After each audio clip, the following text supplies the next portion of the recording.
Hello dear students. Let us continue our discussion on Introduction to Synchronous Motor Drives. In the last lecture we saw these classifications of synchronous motors like wound field synchronous motor, permanent magnet and reluctance. We revised the torque T delta characteristics of wound field motor, and now let us see permanent magnet synchronous motor. As we discussed in the previous lecture, these are low and medium power application motors, and the field excitation is provided by mounting permanent magnets on the rotor. Here the advantages are the field winding losses, DC source brushes and slip rings are avoided, and you have a disadvantage here that the control over power factor is lost when you use a permanent magnet synchronous motor. These are usually designed to operate at unity power factor at full load. Now, what are the types of permanent magnet synchronous motors? We have two types mainly: surface mounted permanent magnet synchronous motor, which are known as SPM motors, and in these permanent magnet is arranged on the rotor surface. Now, interior permanent magnet motors are IPM machines. These have permanent magnets embedded in the interior of the rotor. You can see the diagram here. These are surface mounted permanent magnet. This is a surface mounted permanent magnet motor or an SPM motor. Here you can see the magnets mounted on the surface of the rotor. In interior magnet, you can see the permanent magnets are embedded in the interior of the rotor. Now, the surface mounted permanent magnets are of two types. They are projecting type and inset type.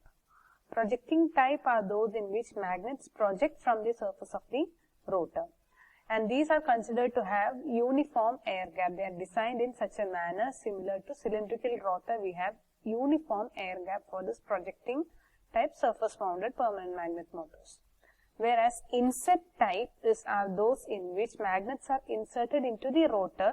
So, though we have a smooth rotor surface here, the magnet, when you consider, you have essentially salient pole construction here.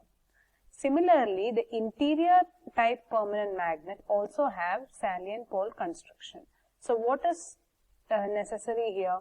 The same torque T delta curve is applicable for permanent magnet synchronous machine also, but if it is projecting type, you have to consider the torque and power equations of cylindrical rotor wound rotor machine. And when you consider inset type and interior permanent magnet motors, you have to consider the torque and power equations of salient pole construction. The salient pole wound rotor machine torque and power equations are applicable for inset and interior permanent magnet motors. So, that is what is written here. The power and torque expressions of cylindrical rotor machines are applicable to projecting type, and power and torque expressions of salient pole machines are applicable to IPM and inset type SPMs. Now, we will start with the analysis of these synchronous machines when they are operated from a fixed frequency. As you know, if the synchronous speed is equal to 120 F by P. So, if frequency is constant, speed of operation of the motor is constant. We saw in the previous lecture why a synchronous motor is not self-starting. You are well aware of this theory, why it is not self-starting. And if rotor is brought close to the synchronous speed by some starting method, so you need some starting methods to start the synchronous motor. And then after bringing to a speed close to synchronous speed, you have to apply the DC field to the rotor. Then what happens? The DC field will produce the flux Fr. So, Fs was somewhere here, and at some angle delta, it will pull into step with the rotating magnetic field. Okay. So, the machine will, then both the fields will rotate together after pull-in. After synchronization, both will rotate at synchronous speed. Both the stator rotating magnetic field and the field which is produced by the rotor. That is by applying DC to the rotor coil. You are applying DC to the rotor coil, and this is producing Fr, which is rotating. So by rotating, initially by rotating the rotor by some external means, you bring it to a speed which is, say, if 1500 is your synchronous speed, if you bring it to around 1440 RPM, around this value, easily it will pull in and synchronize with the rotating magnetic field. Now the machine will work as the synchronous motor. So this process of pulling rotor into step with the rotating field is called pull-in or synchronization. So how do you start synchronous motors? I am discussing just two methods here. One method is it can be started as an induction motor, or you can use a low power auxiliary motor coupled to the synchronous motor shaft. So what is done here as an induction motor? How do you start a synchronous motor? That is, the field is kept unexcited and there are damper windings which are embedded in the rotor. So these damper windings are serving as a squirrel cage rotor. That is, it works on the principle of induction motor, and the EMF is induced in this damper windings, and you can see that the machine will start as an induction motor. Okay, so when it starts as an induction motor and you know that induction motor will not rotate at synchronous speed. It will have a slip. It will operate with a slip. So it will somehow come, for low slip values, it will somehow come close to the, suppose it is 1500 RPM synchronous speed, it will come close to this value, and once it comes close to that value, DC field is applied to the field winding, that is field voltage is applied. Now using auxiliary motor also the same process is done. We are bringing the speed of the rotor to close to the synchronous speed of the machine. Now pull-in process begins when the field supply is switched in only. Okay, once you get the field supply FR only, the pull-in process begins and both get locked together to and rotates. Now let's see the transients due to these load disturbances. What happens when some load disturbances occur? So you have to predict the ability of a synchronous motor to remain in synchronism after a load disturbance occurs. That is, suppose this Fs and Fr was in steady state, that is these two fields are maintaining an angle delta and rotating at a speed omega s. Okay, in steady state there is no change in the load of the motor. So suppose suddenly there is a load change, a change in load applied to this is your motor, okay, this is the shaft, and suppose the load torque which you apply is changed suddenly. This will reflect as a change in delta. Why? Because when you apply a load, the rotor will tend to slow down momentarily. So in that case, that momentary change will cause an increase in delta. We should say we have to analyze the stability of the machine as this delta changes. So these stability analysis has two categories. That is, one is steady state stability limit and the other one is dynamic stability. You have a clear idea about steady state stability limit and dynamic stability from your concept of electric drives. We started with this in the first module. Okay. So steady state stability limit, you can see the torque delta curve here. So T is equal to Tmax sine delta. As delta increases and reaches 90 degree, the torque will be maximum here, or the electromagnetic power that is developed is maximum here. And as delta is crossing 90 degree, what is happening here after maximum torque? It is going to unstable region. How can you say that? So if the load torque is slowly applied, torque angle delta will increase. Okay. When TL becomes equal to Tmax, that is the load torque value, when it becomes equal to the maximum electromagnetic torque that can be developed by the machine, delta will reach 90 degree. And again, if you increase the load torque and if this load torque becomes greater than Tmax, what will happen? The load torque, if the load go on increasing, and if it goes beyond T max, what will happen? According to this curve, just a second.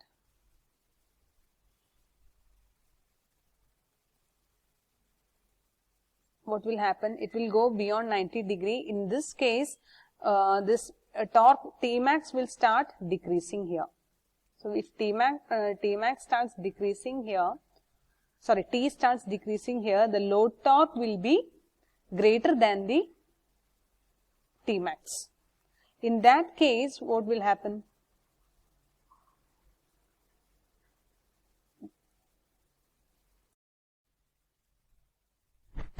So in this region, the developed motor torque is less than the load torque. So this machine will go out of synchronism in this unstable region. Okay. So this T max will be called as the steady state stability limit of the synchronous motor. Okay.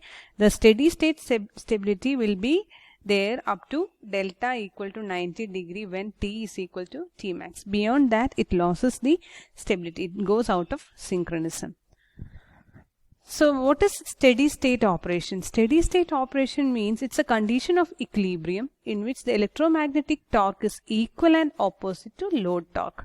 So this the motor torque, electromagnetic torque developed by the motor has to be equal to the load torque. You know that this is the steady state of operation of the machine. Any motor, it is a steady state operation. So in steady state, rotor runs at synchronous speed, thereby maintaining a constant value of torque angle. As far as synchronous motor is concerned, the rotor runs at the synchronous speed, the same synchronous speed which is the speed of rotation of the stator magnetic field.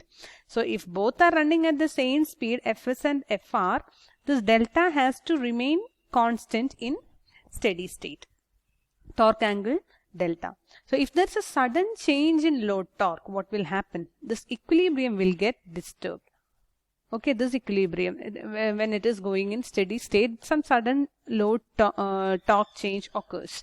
Then this will result in a torque which changes the speed of the motor. That is, the momentary change will be that this Fr, this rotor will try to slow down, causing a change in the angle delta with respect to the rotating stator magnetic field. So in that process, you have come across the term known as hunting. You're familiar with what is hunting from your synchronous machine theory. So what happens here is the rotor will swing about the equilibrium position after a sudden load change. How does this happen? The unloaded synchronous machine, we are considering the load angle or torque angle to be 0. On increasing the shaft load gradually, load angle will increase gradually. Now, suddenly if you are applying a load P1 to a machine which is running on no load, what will happen? The machine will obviously slow down momentarily. So, and at that point, what will happen? The load angle will increase from 0 and it will the delta will change from 0 to some angle delta 1. Okay. So during the first swing, the electrical power developed is equal to the mechanical load power, that is P1. So equilibrium is still not established because of, see, this inertia of the mechanical system is causing this particular, if there occurs a sudden change in the rotor position, that is this mechanical rotor, if suddenly it is loaded, its speed decreases. So that sudden decrease in speed will not be bringing it to the equilibrium position readily. Okay. So the load angle, what will happen is it will exceed this delta 1 and goes to some other position delta 2. So this is Fs and this was the equilibrium position where Fs some delta value. Suppose a load change occurs and initially if delta was 0, both Fs and Fr are in one direction. Okay.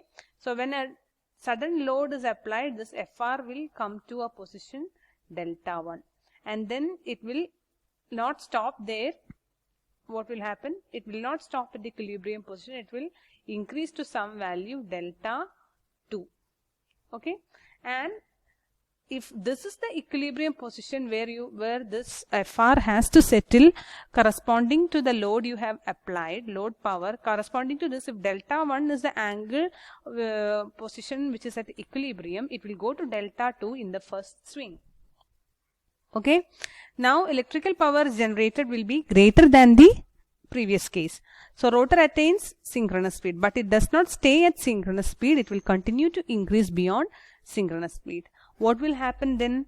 The rotor acceleration above synchronous speed will cause load angle to decrease again. So once again it will come back to this equilibrium position, and then it will swing between these. So as a result of this, the equilibrium won't be attained readily. So what is the necessity here? If there are dampers in the rotor circuit, it will reduce these oscillations and bring to the equilibrium position faster. So the load angle variation during hunting, you are familiar with this figure. If there is no damper winding, these oscillations will be sustained for a longer duration of time, and finally it will come to the equilibrium position after some time. It will take some settling time during hunting to settle to the equilibrium position. This is, you have plotted delta with respect to time. So delta is changing from the, if it was 0, it is changing to across the new. So this is the equilibrium position. If I call it as delta 1, it is settling at this position by going to another value, then back to another value, like that. It swings and settles down. If there is a damper winding in the rotor, the settling time will be faster. This is, you can imagine this to be, compare this to an electrical circuit where if you have a series RLC circuit, okay, if you find if you find the response to, if you want the response to settle down faster, you need to increase the resistance value of the circuit. This is the damping component. Similarly, the damper winding here will develop the torque sufficient to damp these oscillations. Next, we'll see dynamic stability. If the load torque is applied suddenly, the motor may lose synchronism even if TL is less than Tmax. That is the concept you have to analyze in dynamic stability. That is, if the machine was operating at a particular, it is not on no load, it is operating at a particular load, Fs and Fr, there is a angle delta and it is running at a speed omega s. Okay, if load torque is applied suddenly, if this delta increases to a very large value suddenly, also it may lose synchronism.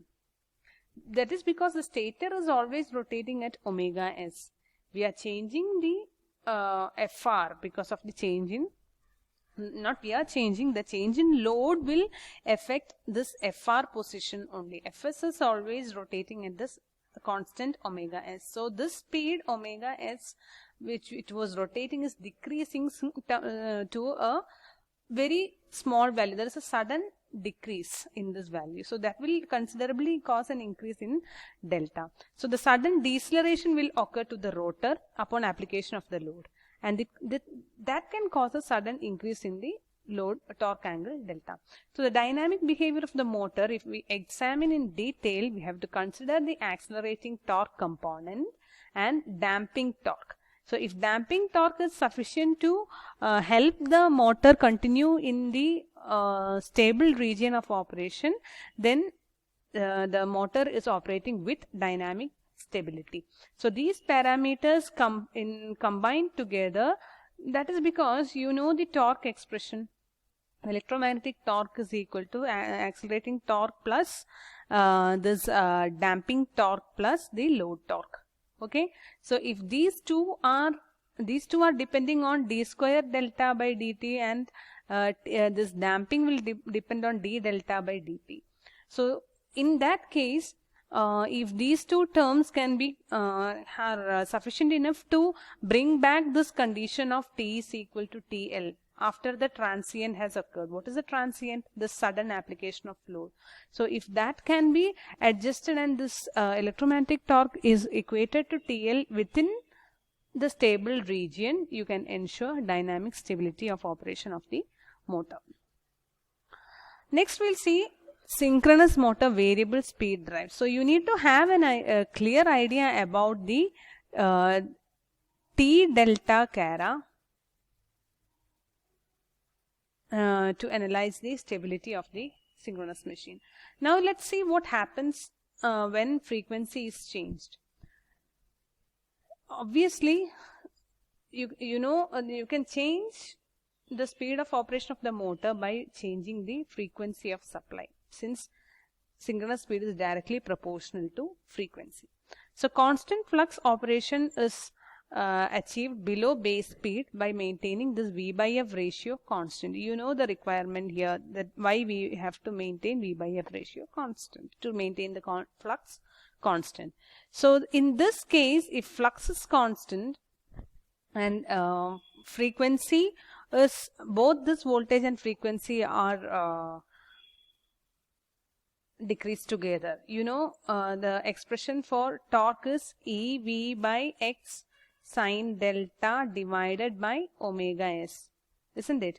So omega S is depending upon frequency, and V is also, both V by F ratio is maintained constant, which means this T max is maintained constant when you maintain V by F ratio constant, that is the pull out torque is constant below the base speed of the machine.